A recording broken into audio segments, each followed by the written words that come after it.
Alors, je suis de formation de musicologue. Je fais mes études à l'Université de Liège. J'ai joint à l'étude de la musicologie la pratique de la viole de gambe. Et il y a une quarantaine d'années, en complément, je dirais, à mon activité professionnelle principale, ou mes activités principales, j'ai lancé cette idée de ce label discographique et qui est venu s'ajouter, je dirais, à mes fonctions de professeur. J'étais professeur d'histoire de la musique au Conservatoire de Liège et à mes fonctions de responsable d'émission sur la chaîne classique de la partie francophone en Belgique, Musique 3.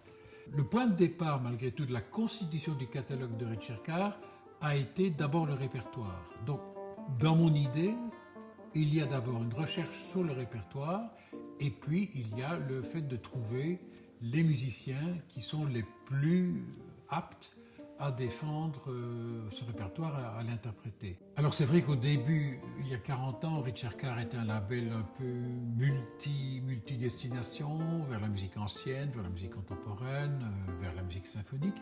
Mais c'est vrai qu'assez rapidement, j'ai pensé que l'orientation devait être plus claire.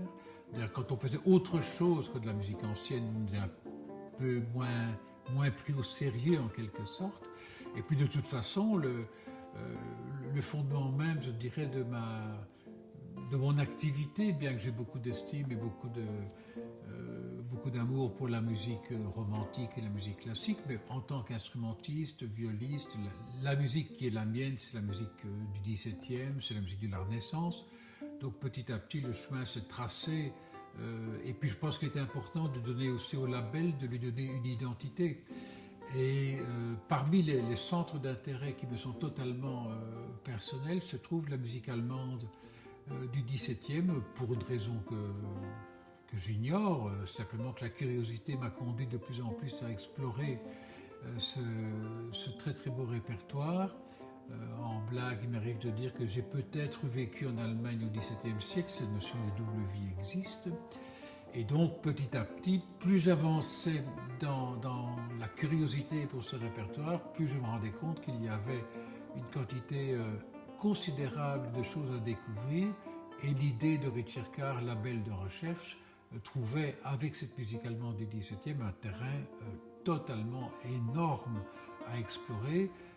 Il est important en Italie, il est important en France, mais c'est vrai que le répertoire allemand est colossal et peut-être pour une raison bien évidente, c'est que l'Allemagne au XVIIe siècle n'est pas un seul pays unifié.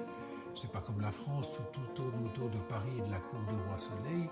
En Allemagne, c'est des États éclatés avec des tas de petites principautés, de petits États indépendants, avec chacun leur capitale, avec chacun leur maître de chapelle dans chaque grande église.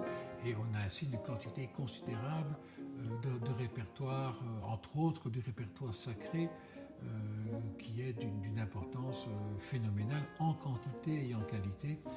Donc finalement, j'ai continué à explorer et je continue à explorer ce répertoire et je pense que j'ai encore pour quelques années à faire passer cette passion auprès de mes amis musiciens.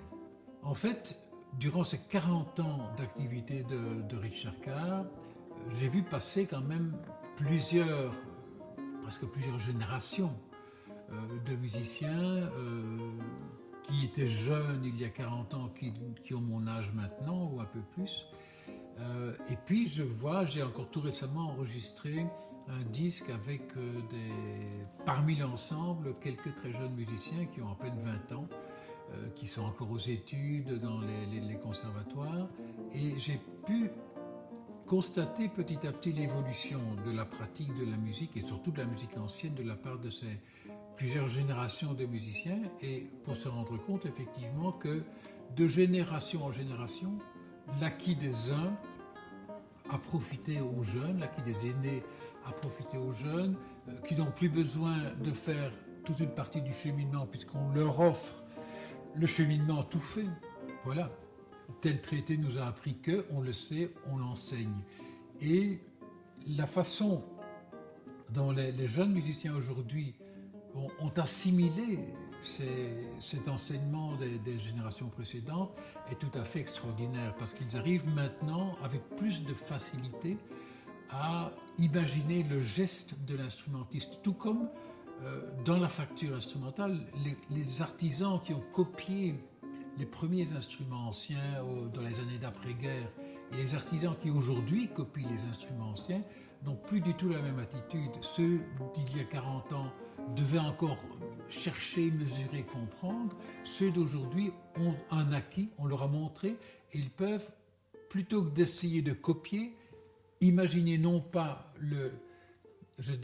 l'enseignement, mais imaginer le geste de l'artisan et les instrumentistes, imaginer le geste de l'interprète. Donc cette formation a vraiment évolué durant ces 40 années et nous offre aujourd'hui d'abord une multitude d'ensembles, ce qu'il n'y avait pas il y a 40 ans, et d'ensembles et d'instrumentistes et de chanteurs de plus en plus passionnants, je pense, pour l'interprétation de ce répertoire, avec le danger qu'on remarque de plus en plus aujourd'hui, de musiciens, d'instrumentistes, de directeurs d'ensemble qui arrivent à s'investir tellement dans leur propre idée personnelle qu'ils commencent tout doucement à dénaturer, je pense, la nature, l'esprit même de certains aspects de la musique ancienne, certains allant même jusqu'à travailler avec des manies, avec des tics, avec l'idée qu'on peut corriger les partitions, qu'on peut rajouter.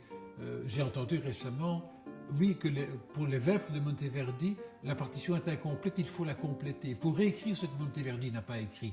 Alors là, ça me révolte complètement. Je pense que malgré tout, il y a des compositeurs qui savaient exactement ce qu'ils faisaient.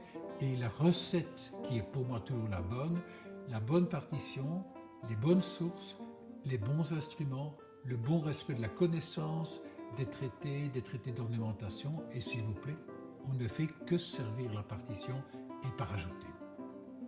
Alors pour ces 40 ans du label, vous savez qu'il faut bien reconnaître que cet anniversaire se passe cette année-ci dans des conditions complètement apocalyptiques avec la crise sanitaire.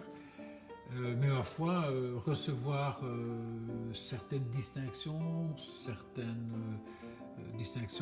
pour célébrer, je dirais, ces 40 ans, c'est évidemment quelque chose qui fait infiniment plaisir. Et tout spécifiquement, recevoir une récompense dans le domaine de l'activité musicale, de la musique ancienne, cette récompense qui vient d'une association aussi importante que le REMA est évidemment extrêmement important pour moi. Je pense que le REMA fait partie des institutions qui ont joué un rôle fondamental depuis quelques années sur le développement justement de cette musique ancienne, qui ont permis d'assurer la réputation et la qualité de nombreux interprètes dans le domaine de la musique ancienne. Et sans l'activité d'institutions comme le REMA, il est évident que la musique ancienne n'aurait pas la place qu'elle a aujourd'hui. Donc je pense que nous collaborons tous à cette même idée de faire vivre et de faire vivre et revivre ces musiques du passé. Donc merci beaucoup au REMA et continuons ensemble cette très très belle aventure. J'espère qu'on se retrouvera d'ici une dizaine d'années pour célébrer les 50 ans de Richard Carr.